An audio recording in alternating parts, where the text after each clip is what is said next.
मध्य प्रदेश सरकार ने uniform civil code यानी यूसीसी बिल के ड्राफ्ट को मंजूरी दे दी है। सरकार का कहना है कि इस कानून का मकसद सभी नागरिकों के लिए एक समान सिविल कानून लागू करना है।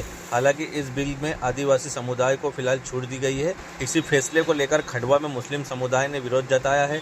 शहर काजी सैयद निसार अली ने कहा कि शादी, तलाक और विरासत जैसे मामलों में मुस्लिम समाज अब तक शरीयत के अनुसार चलता आया है। उनका कहना है कि यूसीसी कानून लागू होने से धार्मिक परंपराओं और पर्सनल लॉ में सरकारी दखल बढ़ेगा।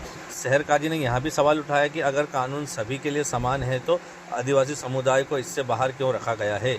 उनका कहना है कि अगर आदिवासियों को छूट दी जा सकती है तो मुस्लिम समुदाय को भी वहाँ अधिकार मिलना चाहिए। सरकार को बेरोजगारी, बढ़ते कर्ज और महिलाओं के खिलाफ अपराध जैसे मुद्दों पर ध्यान देना चाहिए। उन्होंने सरकार से मांग की कि मुस्लिम समाज को भी यूसीसी के दायरे से बाहर रखा जाए ताकि वे अपने पर्सनल लॉ और शरीयत के अनुसार जीवन जी सके।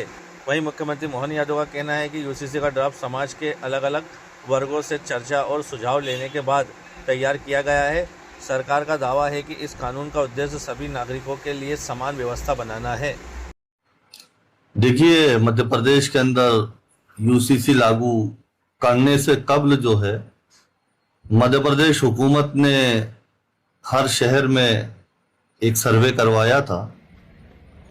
खंडवा शहर में भी उसको लेके एक मीटिंग मुनक्किद हुई थी जिसमें हम लोग गए थे। हमने वहां पर अपना विरोध दर्ज करवाया था।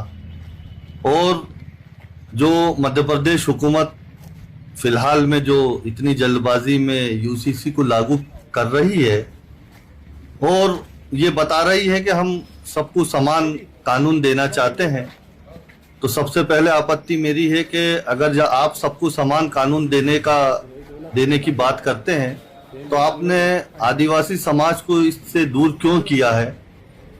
आज लगभग 21% आदिवासी समाज के लोग मध्य प्रदेश में रहते हैं।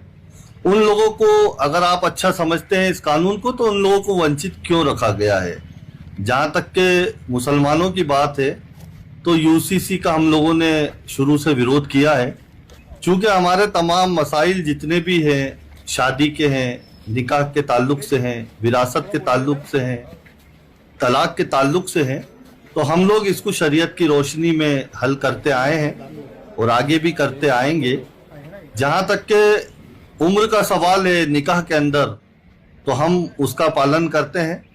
21 साल से कम लड़कों के निकाह हम लोग नहीं पढ़ाते हैं और लड़की भी जब बालिग हो जाती है उसी वक्त जो है उसका निकाह पढ़ाया जाता है। हम मध्य प्रदेश के माननीय मुख्यमंत्री जी से एक बार और निवेदन करते हैं कि जिस तरीके से आपने आदिवासी समाज को दूर रखा है, इसी तरीके से आप मुस्लिम समाज को भी यूसीसी से दूर कर लें ताकि हमारे जो शरीयत की रोशनी में जो निकाह, तलाक और विरासत का मामला है, हम अपने हिसाब से इसको हल कर सकें। के अभी एक प्रचलन भाजपा शासित राज्यों में चला है कि अनुच्छेद 44 का उपयोग करते हुए राज्य में समान नागरिक संहिता को लागू करने का काम कर रहे हैं। बिल्कुल संविधान इस चीज का समान उसका अधिकार देता है, लेकिन इसी के अंतर्गत अनुच्छेद 25, अनुच्छेद 26, अनुच्छेद 28, अनुच्छेद 30 जो कि धार्मिक स्वतंत्रता और की जो अपनी अंतरात्मा का होता है उनका उल्लंघन होता है। और कहीं ना कहीं ये बात सीधी सिर्फ है कि इसके अंदर सिर्फ और सिर्फ एक समाज विशेष के लोगों की जो धार्मिक आजादी है, जो धार्मिक स्वतंत्रता, उसके अंदर हस्तक्षेप करना है। ये पॉसिबल कैसे हो सकता है कि आप सभी लोगों पर पारिवारिक मामलों में एक समान नागरिक संहिता के हिसाब से जो कानून लाना चाहते हैं, कहीं ना कहीं ये सभी धर्मों के अंदर दखल है।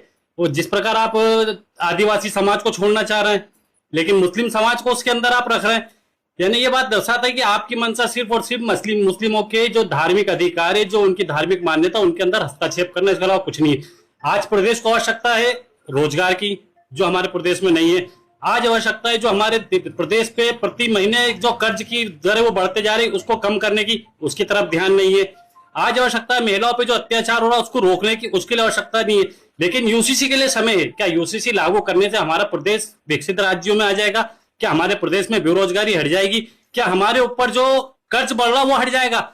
सिर्फ और सिर्फ मेन मुद्दों से ध्यान भटकाने के लिए एक समाज विशेष के धार्मिक अधिकारों के अंदर हस्तक्षेप करके सिर्फ और सिर्फ उन्हें परेशान करके दूसरे वर्ग को खुश करने का कुछ नहीं है।